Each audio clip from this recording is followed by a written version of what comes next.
আনন্দকে তিন ভাগে ভাগ করা হয়েছে। কি কি?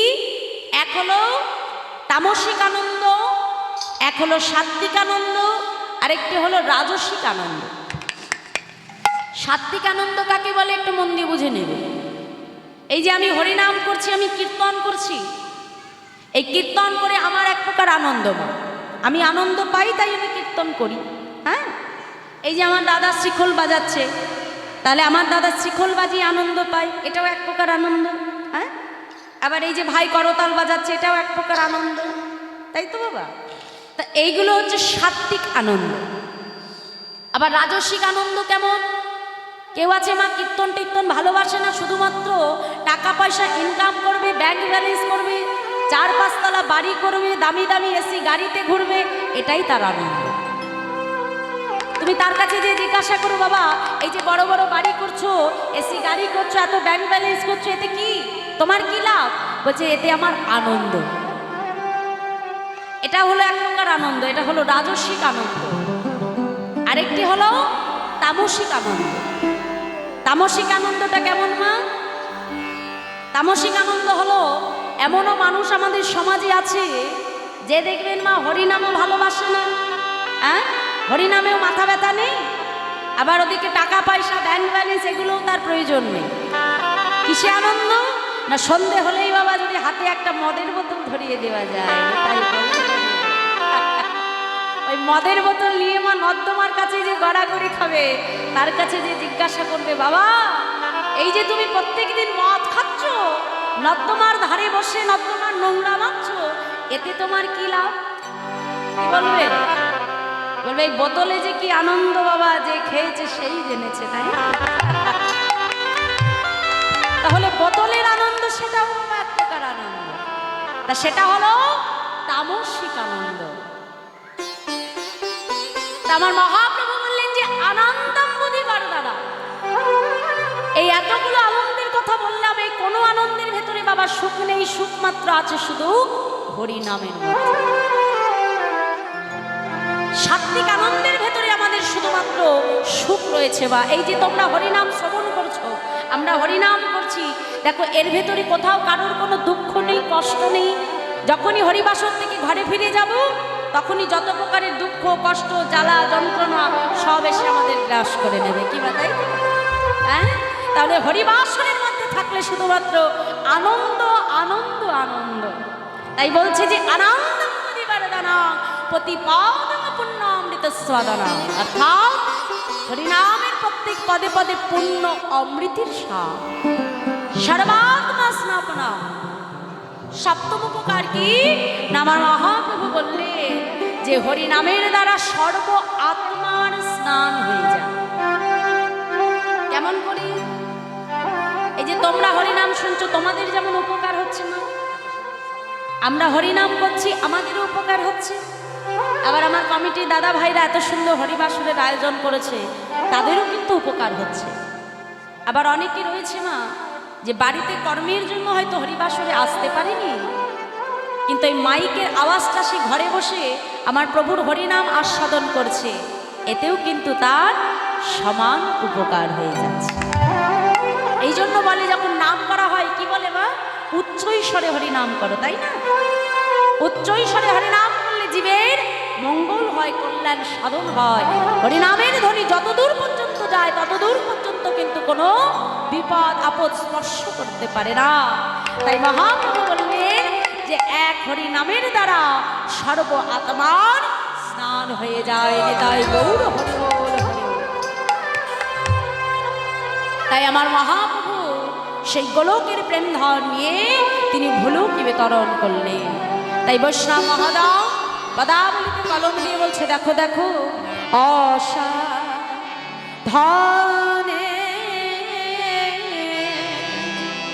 চিন্তামণি আমার বিধি মিলায়ল আনে অসাধনে চিন্তামণি আমার বিধি মিলায়ল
না রে। কি বলছে মা? অসাধনে পাওয়া গেল, সাধন ভজন লাগলো না। মানে কলিতে ভগবানকে পাওয়ার জন্য আমাদের কোনো কষ্ট করতে হয় না। শাস্ত্রে বলছে যে কৃতে যে তাহাতি বিষ্ণু দেতায় যে তোমা কই তারপরে পরিচর্যন করো তো ধরি সংকীর্তনা। অর্থাৎ সত্যযুগে ভগবানকে পাওয়ার জন্য ধ্যান করতে হতো, ত্রেতা যুগে ভগবানকে পাওয়ার জন্য যাগ যজ্ঞ করতে হতো, তারপরে ভগবানকে পাওয়ার জন্য পূজা অর্চন করতে হতো। কিন্তু কলিযুগে আমার মহাপ্রভু দেখলেন যে কলিযুগে কলির জীবের সময় হবে না যে তারা ধ্যান তপস্যা যাগ যজ্ঞ করে ভগবান পাবে না, তাই তো? আমার প্রভু কি করলেন? কলির জীবের জন্য সব থেকে সহজ পথ অবলম্বন করে গোলকের প্রেম ধন এনে তিনি ভুলুকে বিতরণ করলেন। নদিয়ার পথে পথে নদেবাসীকে ডেকে ডেকে বলছে, নদেবাসী ধরলা। আচ্ছা, এখানে কারা কারা আমার মহাপ্রভুর প্রেম ধন নিতে চাও? দেখি মায়েরা একটা হাত তোলো তো। বাহ, আরে বল মায়েরা একটা হাত তুলতে হবে তো। হ্যাঁ, যা ঠান্ডা পড়েছে না মা, চাদরের নিচে হাত ঢুকলে কি আর বেরোতে চাই গো মা? হাত তুলতে হবে, বাহু তুলতে হবে। ভগবানের দেওয়া হাত, ভগবানের জন্য একটু কর্ম করতে হবে। আমার চলো সবাই মিলে বাহু তুলে একসঙ্গে করতালি দিয়ে আমার সঙ্গে বলবে, হ্যাঁ, ধরলা কিশোরীর প্রেম তাই ধরলা কিশোরীর প্রেম তাই ডাকে আই। ধরলা কিশোরীর প্রেম তাই ডাকে আই। ধরলা কিশোরীর প্রেম তাই ডাকে আই। নিতাই ডাকে আই আমাদের গৌর ডাকে আই। সবাই মিলে বাহু তুলে। ডাকে আই আমাদের গৌর ডাকে আই। নিতাই ডাকে আই আমাদের গৌর ডাকে আই। তাই ডাকে আই আমাদের গৌর ডাকে আই। ধরলা কিশোরীর প্রেম তাই ডাকে আই। ধরলা কিশোরীর প্রেম তাই ডাকে আই। ধরলা কিশোরীর প্রেম তাই ডাকে আই। ধরলা কিশোরীর প্রেম তাই ডাকে আই। শান্তিপুর ডুবু ডুবু নদে ভেসে যায়। শান্তিপুর ডুবু ডুবু নদে ভেসে যায়। শান্তিপুর ডুবু ডুবু নদে ভেসে যায়। আবার কুল ভাঙিয়া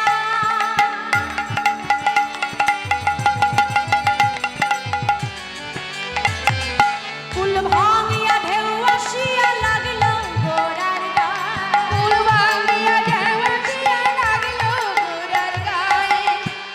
মায়েরা তোমরা নবদ্বীপে গেছো? গেছো নবদ্বীপে? দেখি কে কে গেছো একটু দেখাও, একটু দেখি আমি। বাহ, সবাই গিয়েছো, খুব ভালো খুব ভালো। বাহ বাবা, এদিকে বাবারা দেখি কারা গেছে নবদ্বীপে? যা হয়নি? হ্যাঁ, দীঘায় গেছো? হরিব তোমায় নবদ্বীপের পথে যখন আমার মহাপ্রভু হরিনাম করছে, হরিনামের ধ্বনিতে সুরধ্বনি গঙ্গার জল পার ভেদ করে ছুটে আসছে। কেন? গৌর হরির অঙ্গ পরশ পাবে বলে। তাহলে এই মুহূর্তে আপনারা কোথায় বসে আছেন? তোমাদের এই জায়গাটার কি নাম মা?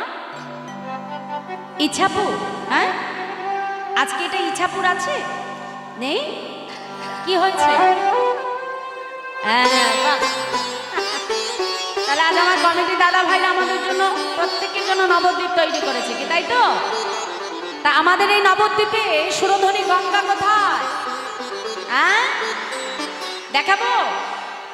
প্রত্যেক ভক্তের বদনে, মানে মায়েদের বদনে, আর আমার বাবাদের কোথায়? দুটি বাহুতে। হরিব, মায়েরা একটু জোর করে উলুধ্বনি দেবেন, আর আমার বাবারা দেখি দুটি বাহু তুলে একটু জয়ধ্বনি দিন। দেখি নিতাই গৌর হরি হরিবল হরিবল। বাবা।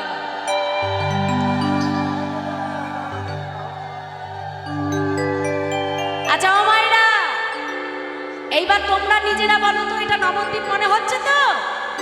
হচ্ছে? বাহ, তাহলে এবার দুটো বাহু তোলো সবাই মিলে। তুলতে হবে কিন্তু মা, ফাঁকি দিলে হবে না। বাড়ি যে আপনার স্বামী যদি বলে হ্যাঁ গো আমাকে ভাত বেড়ে দাও হাড়ি থেকে, তখন হাত গুটিয়ে রাখতে পারবেন? পারবে? চাদরের তলায় রাখলে হাত বাড়ি দিয়ে ভেঙে দেবে। হ্যাঁ হরিব। তা যার জন্য এই হাতটা পেলেন মা কষ্ট করে, তার সেবায় যদি হাত না লাগাতে পারলাম, তার জন্যই যদি একটু কর্ম না করতে পারলাম, এই হাত দিয়ে সারাদিন সংসারের জন্য করছেন, শুধু মায়েদের জন্য বলছি না, বাবাদের জন্য বলছি। সারাদিন বাইরে খেটে ফেটে বাড়িতে আসছে, স্ত্রীর জন্য করছেন, পুত্রের জন্য করছেন, মায়েরা স্বামীর জন্য করছেন, সন্তানের জন্য করছেন, তাই তো? কিন্তু যখন আমাদের দিনটা ফুরিয়ে যাবে, দেখবেন আপনার সারা জীবনে এই যে সংসারের কর্ম, এই কর্মের দাম কিন্তু মা কেউ আপনাকে শেষের দিনে দেবে না। তুমি যে সংসারের জন্য এত কন্ট্রিবিউশন মানে এত দান করলে, তোমার সেই দানের কথা কেউ মনে রাখবে না, তোমার কর্মের কথা কেউ মনে রাখবে না। কিন্তু আজ হরিবাসরে বসে যদি ভগবানের জন্য কর্ম করে যাও, সবাই তোমার কথা ভুলে যাবে, কিন্তু ভগবান কোনোদিনও তোমার কথা ভুলবে না। তাই আজকে যার যার নিজের জন্য দেখি বাহু তোলে একসঙ্গে, তোলো, দেখবেন নিজেদেরই আনন্দ হবে মা। হাত তোলে সবাই মিলে বলো, আজ শান্তিপুর ডুবু ডুবু নদে ভেসে যায়, শান্তিপুর ডুবু ডুবু নদে ভেসে যায়, শান্তিপুর ডুবু ডুবু নদে ভেসে যায়, শান্তিপুর ডুবু ডুবু নদে ভেসে যায়। আবার ফুল ভাঙিয়া ফুল ধরে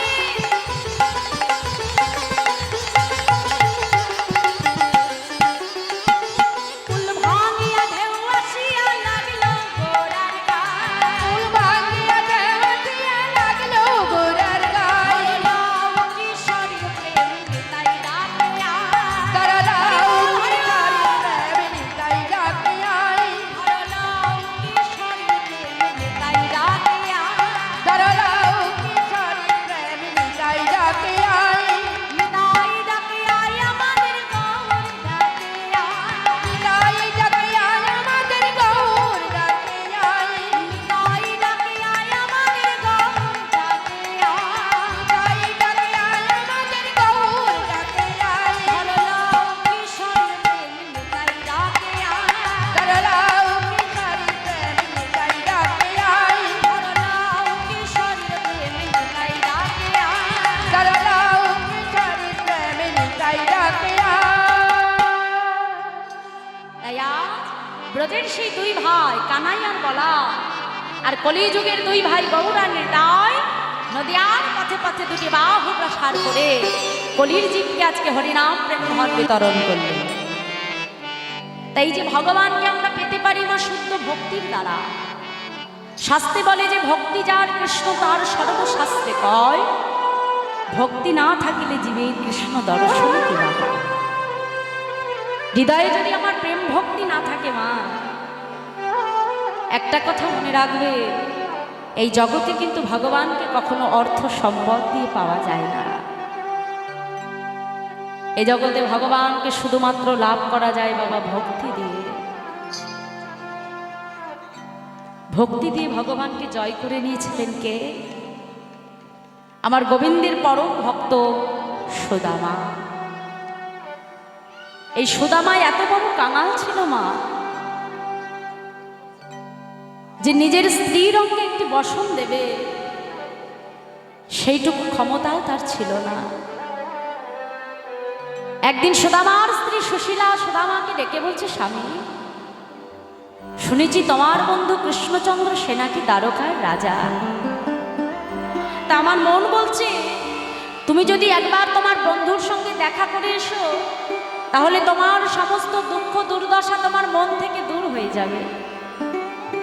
যেই না বলেছে, সঙ্গে সঙ্গে আজকে সুদামা সুশীলাকে ডেকে বলছে, সুশীলা এ জগতে কোনো বন্ধু যদি কোনো বন্ধুর বাড়িতে খালি হাতে যায়, প্রত্যেক দিন যদি তার বাড়িতে যাতায়াত থাকে তাহলে খালি হাতে যেতে পারে, কিন্তু সুশীলা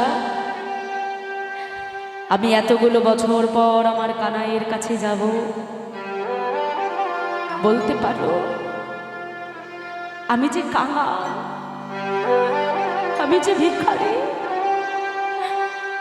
আমার কাছে যে কিচ্ছু নেই, সুশীলা, আমি শূন্য হাতে কোনো উপহার না নিয়ে কেমন করে আমার কানাইয়ের সঙ্গে দেখা করব বলো? যেই না বলেছে সুশীলা বলছে, স্বামী তুমি একটু অপেক্ষা করো, আমি এক্ষুনি আসছি। মা এত দিন এত দুঃখী বাবা, সংসার চলে না তো তথাপিও জীবনে কোনোদিনও কারোর কাছে হাত পাতে না, কিন্তু আজ সেই সুশীলা গ্রামে গ্রামে যে ভক্তের দাঁড়িয়ে দাঁড়িয়ে ভিক্ষা করে মা এক মুষ্ঠ চিরা জোগাড় করেছে। কিন্তু এত বড় কাঙাল, চিরাটা যে বেঁধে দেবে সেই বস্তুটাও ঘরে নাই। নিজের ছিন্ন মলিন বস্ত্রটা ছিঁড়ে কৃষ্ণ সেবার জন্য ভিক্ষা করা এক মুষ্ঠ চিরা বেঁধে স্বামীর হাতে দিয়ে বলছে, স্বামী যাও, এই উপহার নিয়ে তুমি তোমার সখা কানাইয়ের সঙ্গে দেখা করে এসো। সুশীলা, যে কাজ তুমি জীবনে কোনোদিনও করো নাই, আজ আমার কানাইয়ের জন্য তুমি ভিক্ষা করে আনলে। সুশীলা, বেশ, আমি তোমার আনা ভিক্ষা করার চিঠি নিয়েই আমি কানাইয়ের কাছে যাব। সুশীলার দেওয়া চিরার পুটলিটা নিয়ে সুদামা পথ চলতে আরম্ভ করেছে। ওমা পথ চলতে চলতে বনের ভেতর থেকে যখন হেঁটে যাচ্ছে আপন বলে, মনে মনে চিন্তা করছে, কানাই, এ জগতে তোকে সেবা দেবার জন্য কত মানুষ যুগ যুগ তপস্যা করে, কত রাজ রাজা তোকে কত কিছু দিয়ে সেবা দেয়।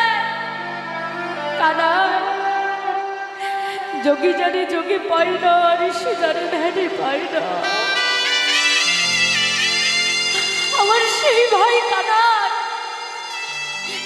তার বদলে আমি এই শুকনো চিরা কেমন করে তুলে দিই? কানাই, আমি যে বড় কাঙাল ভাই, তোকে সেবা দেওয়ার মতো যে আমার কাছে কিচ্ছু নাই রে কানাই, আমি যে বড় কাঙাল। এই কথা চিন্তা করতে করতে নয়ন জলে বাবা চিরার পুটলিটা ভেজে গেছে। চিরার পুটলি নিয়ে আজকে যেই না দ্বারকায় এসেছে, প্রবেশ করতে যাবে। বিশাল বড় রাজপ্রাসাদ মা, প্রাসাদের সামনে প্রহরী। যেই সুদামা যেতে যাবে এমন সময় আজকে দাঁড়িয়ে এসে বলছে, আয় ভিখারি, তুমি কাহা যা রही हो? এই নোংরা জীর্ণ শীর্ণ দেহ নিয়ে কাঙালের মতো ভিখারির মতো কোথায় যাচ্ছ তুমি? সুদামা করজোরে বলছে, দাঁড়ি, একবার আমাকে ভেতরে যেতে দাও। আমি জানি আমি ভিখারি, আমি কাঙাল, আমার কিছু নাই দাঁড়ি। আমি যে বড় আশা নিয়ে এসেছি আমার সখার সঙ্গে দেখা করবো বলে, আমাকে যেতে দাও। সখা? কে তোমার সখা? দাঁড়ি, ওই যে তোমাদের তোমাদের দ্বারকা রাজা কৃষ্ণচন্দ্র, ও যে আমার বাল্যবেলার সখা, আমার কানাই। দাও না, তো তোমাদের পায়ে পড়ি, আমাকে একবার কানাইয়ের কাছে যেতে দাও। কি কি বললে তুমি? আমাদের রাজা কৃষ্ণচন্দ্র সে কিনা পথের এক সামান্য ভিখারির বন্ধু? তুমি কি আমাদের সঙ্গে ঠাট্টা তামাশা করছো? জানি, বিশ্বাস করো, আমি এতটুকু মিথ্যা কথা বলছি না। তোমাদের রাজা সে আমার বাল্যবেলার বন্ধু।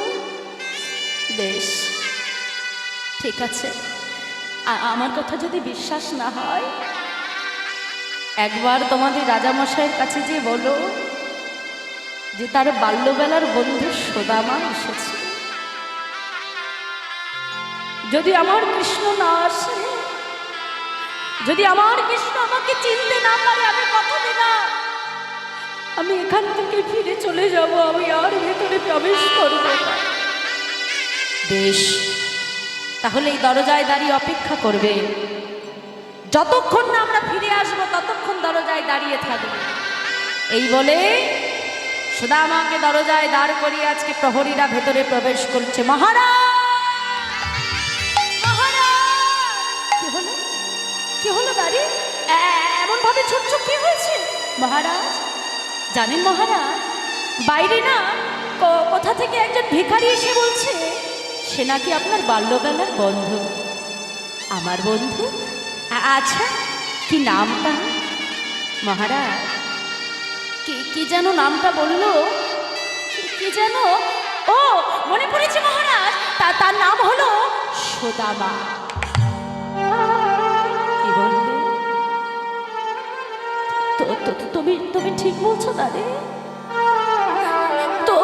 তুমি ঠিক শুনেছ তো?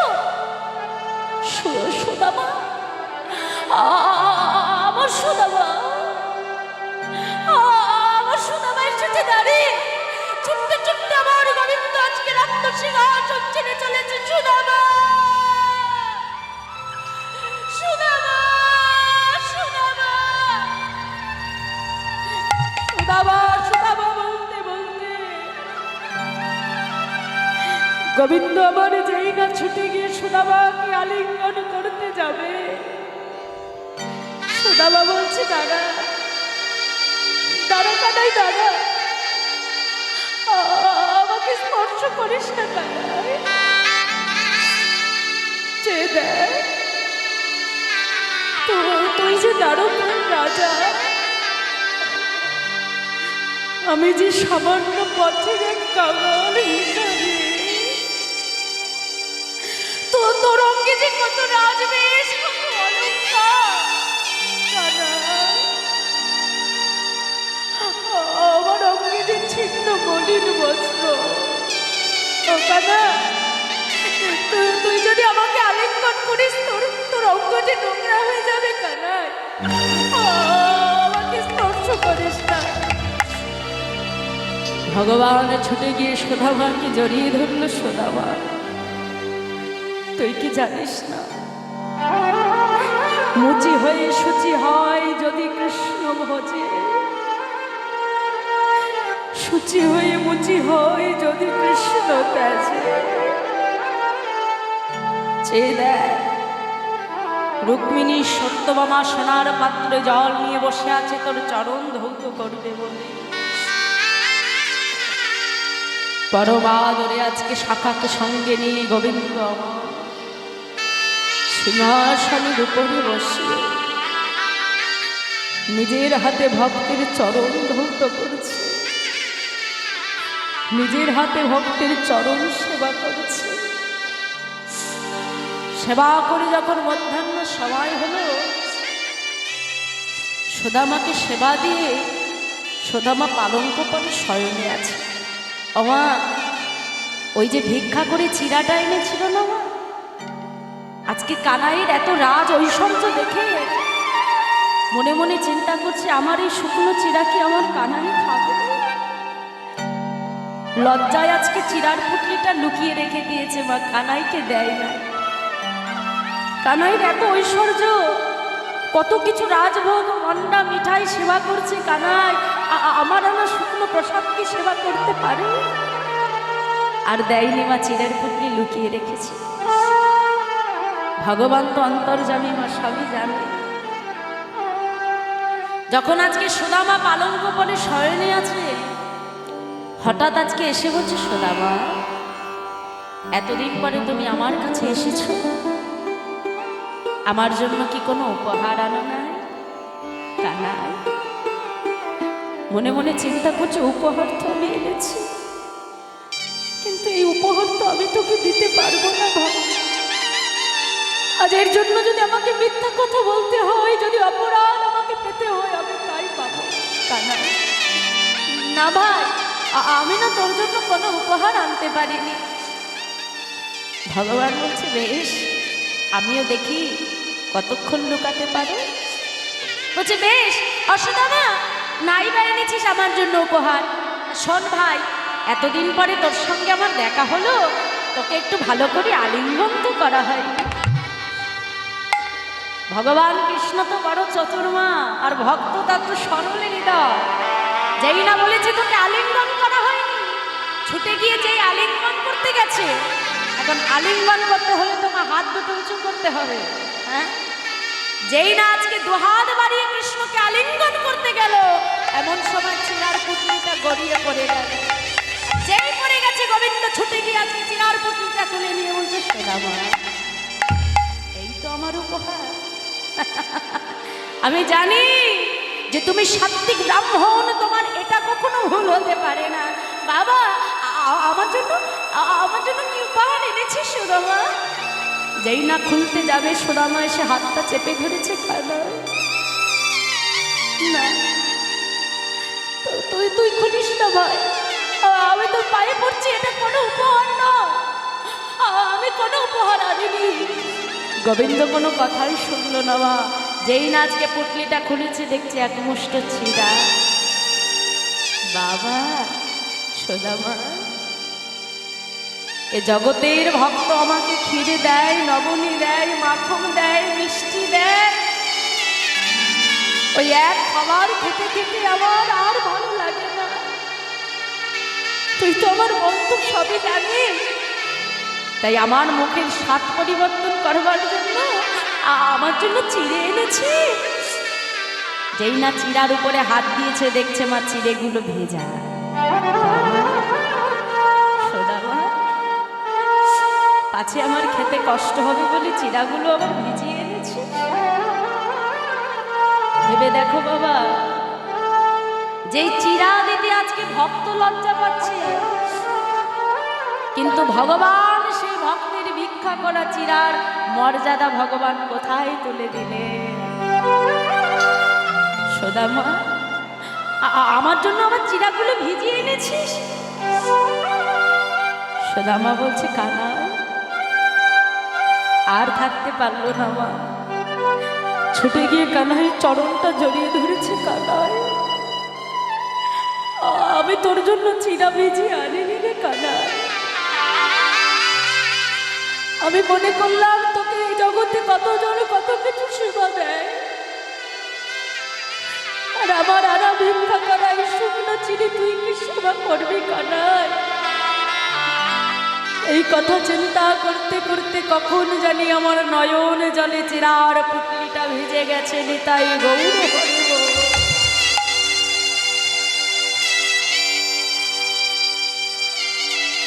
যেই না বলল মা, ভগবান বলছে, সোদামা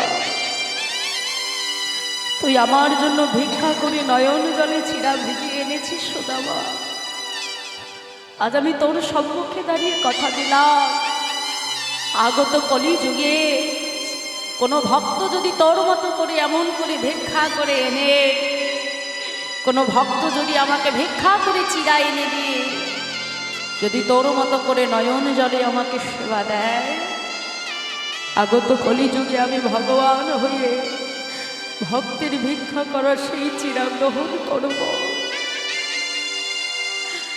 আমি ভিক্ষা করা ভক্তের আনা চিরাই গ্রহণ করব। আমি কথা দিলাম। তাই মাগো, সেই তখন থেকে কিন্তু আমার গোবিন্দ সেবায় ভক্তের ভিক্ষা করা চিরা আজও পর্যন্ত তাকে সেবা দেওয়া হয়। আজও দেখবেন মহাপ্রভুর ভোগে কিন্তু চিরা দিতেই হয়, ভিক্ষা করা চিরা। তাই আজ ভক্তির আনা ভিক্ষা করা সেই চিরা গ্রহণ করলেন আমার গোবিন্দ।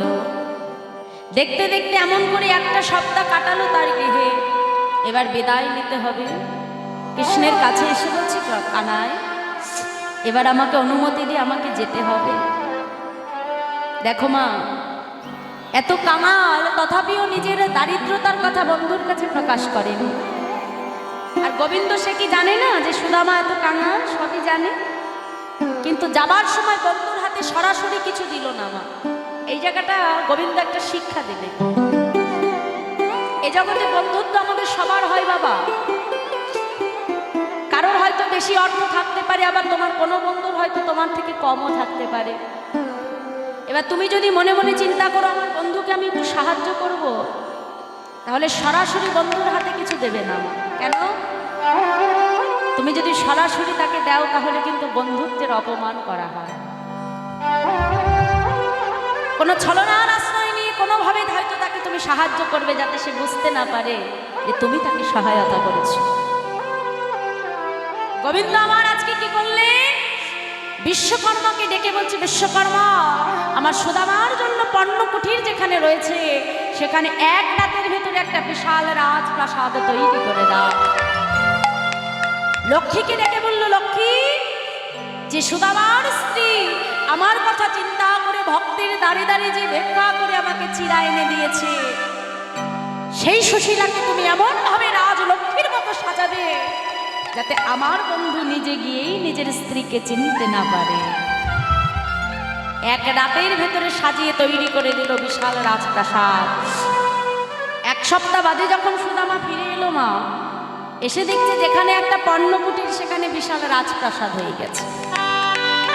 মনে মনে চিন্তা করছে, তাহলে হয়তো কোনো রাজরাজা এসে আমার পণ্যকুটির ভেঙে প্রাসাদ তৈরি করেছে, কিন্তু আমার স্ত্রী সুশীলা কোথায় গেল? স্ত্রীর জন্য যখন ক্রন্দন করছে এমন সময় সুশীলা গা ভর্তি অলংকার নিয়ে পাটরানীর মতো সেজে স্বামীর কাছে এসে দাঁড়ালো। স্বামী, সুশীলা, এ তোমার কেমন বেশ? যে সুশীলার আগে অঙ্গে আমি একটা বসন দিতে পারতাম না, সেই সুশীলার অঙ্গে এত রাজবেশ কোথা থেকে পেলে তুমি? আর বলো না স্বামী, সবই তো তোমার বন্ধুর কাজ। দেখো আমাদের জন্য কত বড় প্রাসাদ তৈরি করেছে, আমাকে কেমন ভাবে অলংকারে সাজিয়ে দিয়েছে, সবই তোমার বন্ধু কৃষ্ণচন্দ্রের কাজ। কি বলবো? তাহলে এই ঐশ্বর্য পাবে বলে তুমি আমাকে পাঠিয়েছিলে কানাইয়ের কাছে? শুনে রাখো সুশীলা, ঐশ্বর্যে থাকলে যে ভগবানকে ভুলে যেতে হয়, এই ঐশ্বর্য থেকে আমি যদি পাচ্ছি আমার কানাইকে ভুলে যাই, না না, এই ঐশ্বর্য আমার চাই না সুশীলা।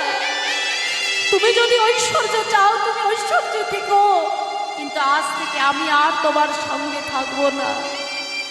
এই বলে যে এই সুদামা চলে যাচ্ছে, সুশীলা এসে স্বামীর চরণটা জড়িয়ে ধরেছে। স্বামী, এ জগতে একজন রমণীর প্রকৃত সুখ হলো তার স্বামীর চরণ তলে।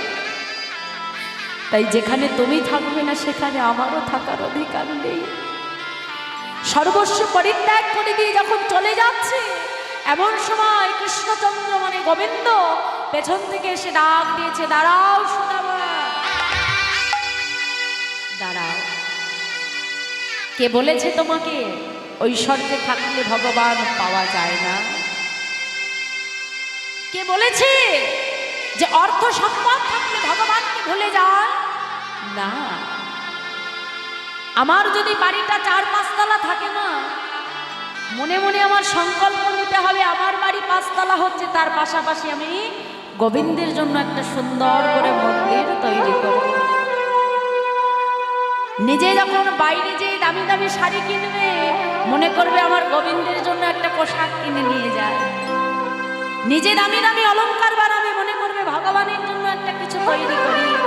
তাহলে মা, এ জগতের যে জীব ভগবানকে নিবেদন করে ভোগ করে, তার ভেতরে কিন্তু কখনো অহংকার আসে না। আর এ জগতের যে জীব ভগবানকে ভুলে গিয়ে নিজে ভোগ করতে যায় মা, তার ভেতরেই কিন্তু দেখবেন বাবা অহংকার চলে আসে। আর যেখানে অহংকার থাকে সেখানে ভগবান পাওয়া যায় না। তাহলে সেই সুদামার সেই ঐশ্বর্য থেকেও শেষ দিন পর্যন্ত তার কানাইকে স্মরণ করেছে, আর এমন ভাবেই নিজের ভক্তি দ্বারা ভগবানকে বেঁধে নিয়েছে। নিতাই গৌর হরি গৌর। তাই কলিতে শুদ্ধ ভক্তি দ্বারা ভগবান পাওয়া যায়। তাই বৈষ্ণব মহাজন আজকে পদাবলিতে কলম দিয়ে বলছে, দেখো দেখো, বেদ বিদ্যা দুহ কিছু নাহি জানত, বেদ বিদ্যা দুহ কিছু নাহি জানত, বেদ বিদ্যা দুহ কিছু নাহি জানত।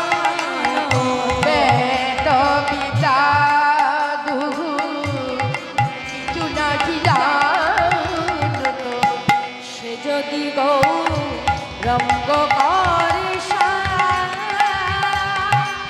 যদি গৌরাঙ্গ করে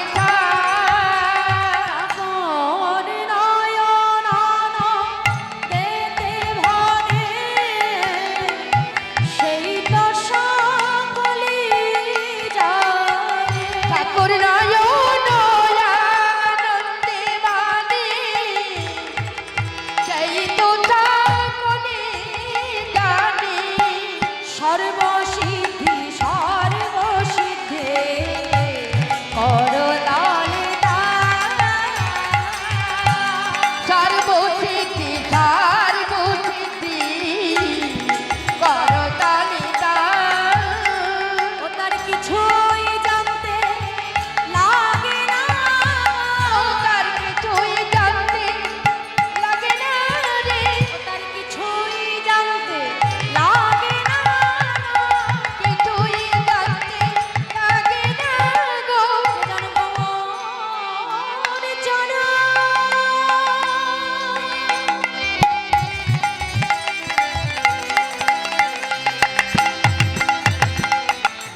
সার জেনেছে বলি এসব সারকে অসার ভেবে তরুণ তার জেনেছে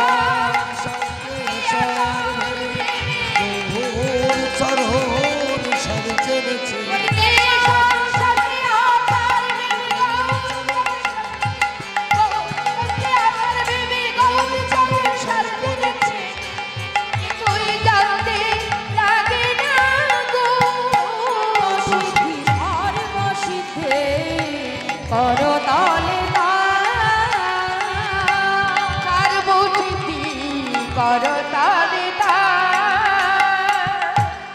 কি বলছে মা বেদ বিদ্যাদহু কিছু নাহি জানো তো সে যদি গৌরঙ্গ করে সার ঠাকুর নয়নানন্দেতে ভনে সেই তো সকলে জানে সর্বসিদ্ধি করো তলে তার।